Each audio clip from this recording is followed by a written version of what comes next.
You're watching a conversation with me, Ravleen. Today we have an absolute legend from Indian theatre and cinema, a man whose journey has lasting impression on generations. From National School of Drama to have a powerful performances on Indian screens and stages. Whether it's Ek Ruka Hua Faisla or Tammis, his work has left lasting impressions. Please welcome incredibly talented actor, writer and director, Mr. Amitabh Srivastava. Thank you, Ravleen. Namaskar. So it's an absolute pleasure and honor to have you here with us today. And shall we begin the questions? Yeah, please. Okay. So you have been part of Indian cinema, Indian theatre since 70s. So what inspired you to take the first step? Or can you throw some light on your first role? मुझे लगता है कि acting एक ऐसी चीज़ है जो कि हर किसी को अट्रैक्ट करती है, वेदर उसका वो ग्लैमर है या उसका अंदर जो एक आपको लगता है कि आप फेमस हो सकते हैं, पॉपुलर हो सकते हैं, कुछ भी, यानी कई सारे कारण हो सकते हैं। तो एक्टिंग की तरफ मेरा एक इंटरेस्ट था। I wanted to become an actor और मैं इलाहाबाद में पढ़ता था एंड आई वाज ट्राइंग कि कैसे मुझे मिले। तो मैंने पहले कुछ ऐसे ही जो होता अपना कॉलेज लेवल ग्रुप, कुछ फ्रेंड्स, उनके साथ छोटा मोटा से काम ट्राई किया।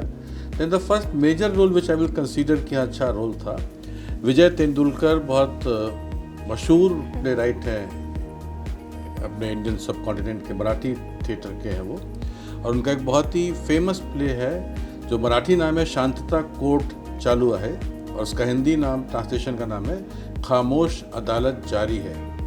तो इलाहाबाद का जो एक one of the most celebrated group था और काफ़ी सीनियर लोग उसमें काम करते थे, वो लोग ये प्ले कर रहे थे और मुझे मौका मिला। उसमें एक करेक्टर है कर्णिक को करने का, जो कि प्ले में एक एक्टर का है, वो यानी कि इज एन एक्टर तो है ही, पर वो यानी कि एक प्रोफेशनल एक्टर बनने की कोशिश कर रहा है। वो मेरा एक तरह से पहला मेजर रोल था कर्णिक, जो कि मैंने 1972 में किया था। और फिल्म में वैसे तो खैर अगर देखा जाए तो जो मेरे को पहला रोल मिला, यानी कई बार मैं बोस्ट करता हूँ, रिचर्ड एटनबरो की फिल्म है गांधी, जो महात्मा गांधी पे बनी थी। और उसमें यानी कि रिचर्ड एटनबरो हमारा प्ले देखने आए थे NSD में, जहाँ उन्होंने मुझे सेलेक्ट किया, बुलाया मिलने के लिए। Then he casted me in the role of Devdas Gandhi, youngest son of Gandhi ji. लेकिन फिल्म में मैं कहीं दिखाई नहीं देता हूँ, तो ऐसा पहला रोल वो है, लेकिन हाँ कहीं दिखाई नहीं देता हूँ। जो उसके बाद जो रोल है वो है एक रुका हुआ फैसला। हम लोगों ने एक स्टेज प्ले किया था दिल्ली में और उसमें मैं जूरी नंबर 2 का रोल करता था। तो जब हम लोगों ने इसके शोज़ बॉम्बे में किए तो बहुत सारे फिल्म मेकर उस पर फिल्म बनाना चाहते थे, तो उसमें बासु चटर्जी ने फिल्म बनाई and I played the same role in the movie. How has the industry in India changed since you started being concerned with today's acting scenario? You see, मुझे let me tell you very frankly that I am more of a theatre person than a cinema person. Okay. Though I have acted in films, also in some television serials, I have also done some ad films and I have also written dialogues for the films and also for some TV programs. And जो मेरे biodata में बहुत कम आता है कि मैंने अपना जो टेलीविज़न में काम मेन शुरू किया वो डायरेक्शन में असिस्ट करने के साथ शुरू किया था। जिन दिनों में हमने शुरुआत की है, जब मैं आया हूँ दिल्ली में 1976 में NSD में, हर एक आदमी चाहता है कि वो सिनेमा में जाए। मैं भी चाहता था, अभी भी चाहता हूँ, ऐसा नहीं कि मन नहीं करता सिनेमा करने का, but it was very difficult to get into cinema, क्योंकि तब आपकी फिल्में, हिंदी फिल्में मोस्टली बॉम्बे में बनती थी। वहाँ जाके रहना, स्ट्रगल करना एक बहुत ही मुश्किल काम था। You needed money, you needed financial support, और आपके पास कोई आपका ऐसा एक मेंटोर हो, कोई गॉडफादर जो आपको ब्रेक दिलाए, तो वो सब नहीं था। तो इट वॉज वेरी डिफ़िकल्ट। लेकिन उसके बाद जो एक चेंज आया वो था टेलीविज़न का होना और उसमें सीरियल्स का होना, जिसकी वजह से एक दूसरा ऑप्शन आया कि अब आप सीरियल में, जो कि ज़्यादा ईजी था। उसकी एक्सेस ज़्यादा ईजी थी। दिल्ली में भी सीरियल्स बनते थे, मैंने दिल्ली में ही काम करना शुरू किया। और तमस भी एक सीरियल ही है जो बॉम्बे में शूट हुआ था, गोविंद निलारी जी ने किया था। देखें आज की तारीख में जब से मोबाइल आ गया है और इतनी सारी टेक्नोलॉजी में चेंजेस आए हैं कि जैसे अभी वहाँ भी कोई कह रहा था अवलोकन के स्टेज पर कि मोबाइल फ़ोन से आपकी फिल्में बन जाती हैं।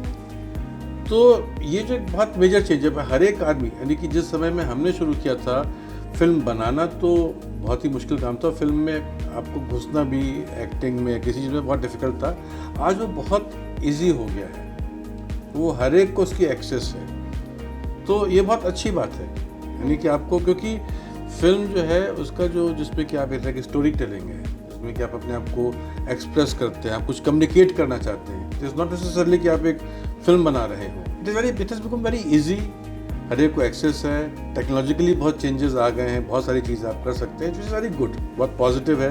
एंड आई एम श्योर कि आगे और इसमें डेवलपमेंट होंगे, चेंजेस होंगे। So definitely relate to your question. Now the opportunity has increased a lot. People get to access to more things more easily, and that's good. That's really good. Yeah. Which medium, film, TV, and theatre, challenges you the most as an actor? Theatre, Theatre. Cinema में अभी हम shoot कर रहे हैं, we have always have an option कि हम इसको cut करके इसको दोबारा कर सकें, हम एक रीटेक कर सकते हैं। थिएटर में जब आप एक बार स्टेज पे पहुंच गए तो कोई रीटेक नहीं हो सकता है। आप जो भी कर रहे हैं आपको उसी इंस्टेंट में आपको परफॉर्म करना है। आपके सामने एक लाइव ऑडियंस बैठी हुई है, तो आपको आपका जो एक फोकस, आपका एक कंसंट्रेशन, आपको वो कैरेक्टर को मेंटेन करके रखना, आपको अपने साथ जो को एक्टर्स हैं उनके साथ एक बना करके relationship, give and take, dialogues याद करना। डायलॉग भूल गए तो पूरा प्ले बैठ जाएगा। We have to improvise at times, क्योंकि कभी कभी इंसान है, गलती होती है, भूल जाते हैं, तो लेकिन वो भी एक होना कि आप इम्प्रोवाइज करके उसको आगे बढ़ाएं। तो थिएटर मेरे लिए is the most challenging in all the medium. You have translated and adapted several international plays. How do you choose a play for Indian audience? मैं बहुत ही ईमानदारी के साथ बता रहा हूँ, प्ले का जो सिलेक्शन है वो डायरेक्टर करता है, जो उसको डायरेक्ट करने जा रहा है। और मैंने आज तक जितने ट्रांसलेशन एडेप्टेशंस किए हैं वो किसी न किसी डायरेक्टर ने चूज़ किए थे। उसके बाद उसने मुझे अप्रोच किया कि मैं ये प्ले करना चाह रहा हूँ या चाह रही हूँ, और and will you please translate it or adapt it for me. Decision की उसको ट्रांसलेशन बनाना है कि अडेप्टेशन, ये हम दोनों मिल के लेते हैं। सेकेंडली टाइम नहीं होता है।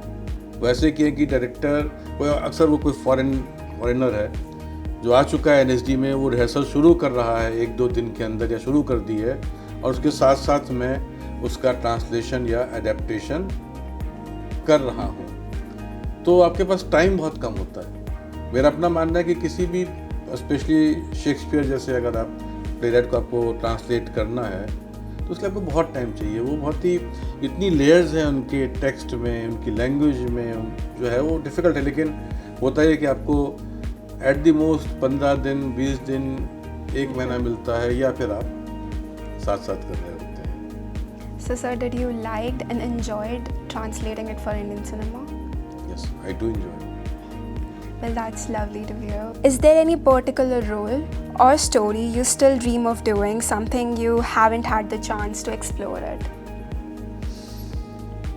मुश्किल सवाल है। यानी कि मेरा ऐसा है नहीं, कोई भी ऐसा मेरा कोई ड्रीम रोल या ऐसा कुछ नहीं है। तो हम लोग तो यार जो भी रोल मिल जाए, जो भी काम मिल जाए, करने को तैयार रहते हैं। और मेरा अपना मानना है कि आप कोई भी रोल कर रहे हो, चाहे वो किंग लियर हो या फिर तुगलक हो या कोई और नाटक में जैसे मैंने कर्ण ने किया, ऐसा कोई भी रोल हो, हर रोल बहुत चैलेंजिंग होता है, क्योंकि हर एक अलग डिफरेंट कैरेक्टर है। और एज एन एक्टर ये मेरे लिए चैलेंज है कि मैं कैसे उसको कितनी कामयाबी तक उसको मैं निभा पाता हूँ, और ऐसे निभा पाता हूँ कि वो आउट ऑफ द ट्यून भी नहीं है पूरी प्रोडक्शन से, डायरेक्टर भी मेरे इंटरप्रिटेशन और मेरे परफॉर्मेंस से सेटिस्फाइड है, और ऑडियंस भी उसको अप्रिशिएट कर रही है, लाइक कर रही है।